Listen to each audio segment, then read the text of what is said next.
North bank C ಕೆನಾಲ್ನಲ್ಲಿ ಇವತ್ತು ಬೆಳಗ್ಗೆ ಒಂದು ಕಾರು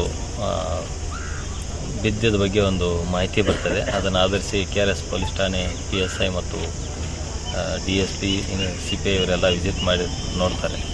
ನೋಡಿದಾಗ ಹಿಂದೆ ಒಂದು ದಿನಾಂಕ 17ರಂದು ಬೆಂಗಳೂರು ಮಾದನಾಯಕನಹಳ್ಳಿ ಠಾಣಾ ವ್ಯಾಪ್ತಿಯಿಂದ ಒಂದು ಮಿಸ್ಸಿಂಗ್ ಕೇಸ್ ದಾಖಲಾಗಿರ್ತದೆ.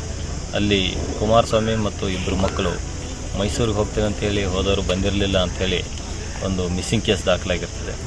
ಆ ಒಂದು ಮಿಸ್ಸಿಂಗ್ ಕೇಸ್ನ ಒಂದು ತನಿಖೆ ಮಾಡ್ತಾ ಇರುವಾಗ ಅವರಿಗೆ ಈ ಒಂದು ಲೊಕೇಶನಲ್ಲಿ ಫೋನ್ ಲಾಸ್ಟ್ ಲೊಕೇಶನ್ ಕಂಡಿರ್ತದೆ.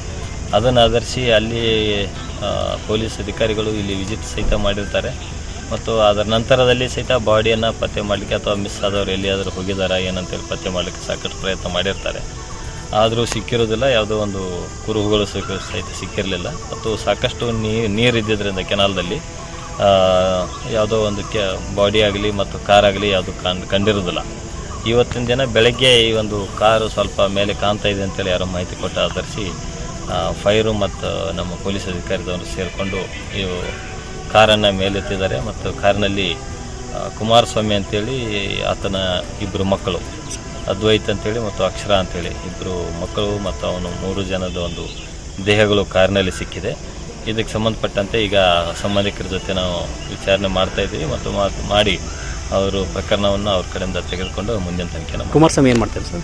ಅವರು ಬೆಂಗಳೂರಿನಲ್ಲಿ ಒಂದು ಇದರಲ್ಲಿ ಕೆಲಸ ಮಾಡ್ತಾಯಿದ್ರು, ಪ್ರೈವೇಟ್ ಫರ್ಮ್ನಲ್ಲಿ ಕೆಲಸ ಮಾಡ್ತಾಯಿದ್ರು. ಇಲ್ಲಿ ಮೈಸೂರಿನಲ್ಲಿ ಅವರ ರಿಲೇಟಿವ್ಸ್ ಎಲ್ಲ ಇಲ್ಲೇ ವಾಸವಾಗಿದ್ದರು. ಆವಾಗವಾಗ ಬಂದು ಹೋಗ್ತಾಯಿದ್ರು. ಆವತ್ತಿನ ದಿನ KRSಗೆ ಮಕ್ಕಳನ್ನ ಕರ್ಕೊಂಡು ಬಂದಿದ್ರು ಅಂತೇಳಿ ಒಂದು ಸದ್ಯದ ಮಾಹಿತಿ ಇದೆ. ಪ್ರಕರಣ ಮಾದನಾಯಕನಹಳ್ಳಿಯಲ್ಲಿ ದಾಖಲಾಗಿದ್ದರಿಂದ ಹೆಚ್ಚಿನ ಮಾಹಿತಿಯನ್ನು ನಮಗೆ ಸಿಕ್ಕಿಲ್ಲ.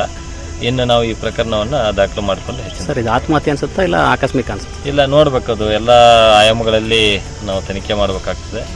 ಒಂದು ವೆಹಿಕಲ್ ಸ್ವಲ್ಪ ಡ್ಯಾಮೇಜ್ ಸಹಿತ ಇದೆ. ಅಪಘಾತ ಇರ್ಬೋದು ಅಥವಾ ಆತ್ಮಹತ್ಯೆನೂ ಇರ್ಬೋದು ಅಥವಾ ಇನ್ನೊಂದು ಆ್ಯಂಗಲಲ್ಲಿ ಸಹಿತ ನಾವು ತನಿಖೆ ಮಾಡಿ ಮುಂದಿನ ಕ್ರಮ